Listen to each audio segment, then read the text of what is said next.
Greetings and welcome to the Halcyon System. It's a beautiful land of opportunity where employment in one of the many exclusive businesses is guaranteed. Well, that's the marketing spiel that probably lured in many a colonist and spouted by the Earth Directorate and the board, and for the most part it's true. In the outer worlds, the corporations have complete control of the system and its planets, and everyone who works there is part of one of these large business structures. There is no actual government, as the business's leaders make up the board, the body that writes corporate law and policy. Entire settlements swear allegiance to a single business, working in their factories, living by their law and consuming their products. This has led to a gradual decline into heartless corporate policy dictating the lives of all involved. And it has been this way for around 70 years. Many don't know another way to live.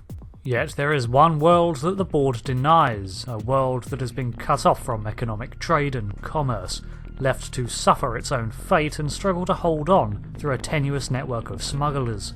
That world is Terra I, now known as Monarch. The technically independent world is a small moon orbiting the gas giant Olympus. Now, for this video I won't be going into specifics here on quests or story spoilers, but I will be pointing out several factions in the game and the history of some settlements. So if you want to unearth all of that yourself, I completely understand if you want to back out now. That disclaimer issued, let's get on with some Outer Worlds lore. Life on the frontier worlds can be excessively harsh, with terraforming making the small moon of Monarch habitable in every technical sense of the word.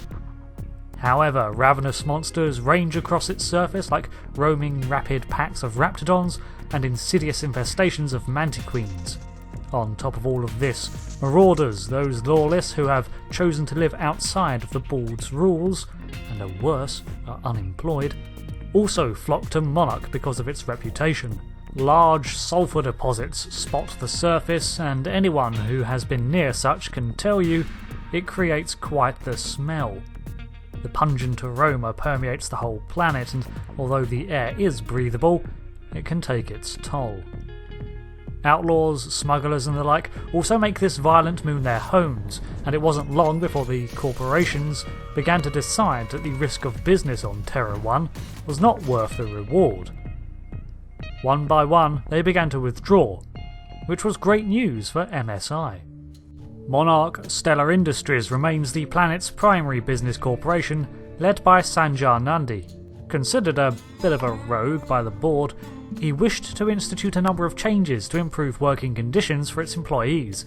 From a humanitarian and business sense, he argued it's better not to push workers into early graves with unfair hours, among other reforms. As you may have noticed, this planet has more than its share of hazards. And as the other corporations began to tally their losses, they decided to pull out. Using the openings created by the withdrawal of the other corporations, and those within MSI itself, Sanjar managed to snag the rights to the entire moon, making Monarch Stellar Industries the centre of commerce for the world, and based from the settlement Stellar Bay. This did not go over well with the board. And as the most senior executive remaining, I ended up in charge of what was left of MSI. I moved forward with our planned reforms, as well as our strategy to assume ownership of the planet. Yet not long after I renamed it Monarch, the other corporations dislodged us from the board and began an official campaign to paint us as lawless savages. Around 10 years ago, Amber Heights, an executive settlement southeast of Stellar Bay, was assaulted by Marauders, and this was too much for the remaining corporations. All others except MSI pulled out. When MSI refused to do so, instead attempting to take the opportunity to institute his radical worker-focused business ethics, the board voted Sanjar off its leadership council and isolated the planet. Of course, the Amber Heights massacre was cited as the real reason for the planetary quarantine, but subsequent actions from the board proved ulterior motives. It was declared that doing business with Monarch or MSI was a criminal act, and effectively the entire world was cut off from the Greater Earth colonies. This was enforced by a blockade of board frigates and heavy fines that only smugglers and those already at odds with the system would brave. This meant that MSI became the unwilling recipient of shady operations, such as those run by SubLight to maintain its lifelines. With the planet branded a backwater criminal locale, with even the board Certified Entertainment serials depicting it as a hellish hive of scum and villainy, many more nefarious types were drawn to the planet. Slowly these settlements were abandoned, and Stellar Bay withdrew behind erected walls against the wilderness, as propaganda did its worst. Nowadays, MSI tries to maintain its tenuous ties with the outside, dealing through back channels and seeking to return to the board through business schemes, but Stellar Bay is not the only port of call on this world. I already mentioned the locale of Amber Heights, and while it was razed 10 years ago, it is now home to an amiable group of anarchists called the Iconoclasts. Well, amiable as long as you remain on their good side. These people believe that the imposed law of the board is against the natural order, and that a person must follow their own inner truth regardless of where it places them in or outside of society. They chose Amber Heights as their home in no small part for the symbolism of a corporate HQ now being used as the home of such a rebellious group, and some of its members originally worked at the numerous corporate settlements a decade ago. They slowly began to spread their messages of anarchy using the airwaves and written word.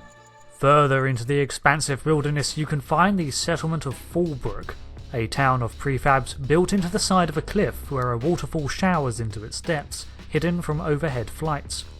This town was constructed by SubLight, a legitimate trading company of honest workers and in no way an organisation of smugglers, hired muscle and thieves. Here there are many an entertainment establishment, gambling halls and bars. There's always work to be found here if you don't mind getting your hands dirty. They ply their trades with the remaining civilised of Monarch, much to the chagrin of MSI, which struggles to restore the image of Monarch and undo the works of a decade of board-financed propaganda, painting them all as criminals.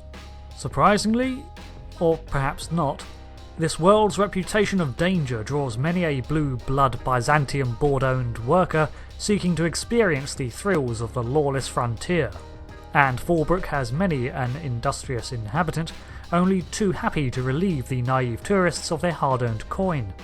Schemes, guides and scams await the unwary who, more often than not, leave none the wiser that they've just been scammed, instead feeling their curiosity in the criminals sated.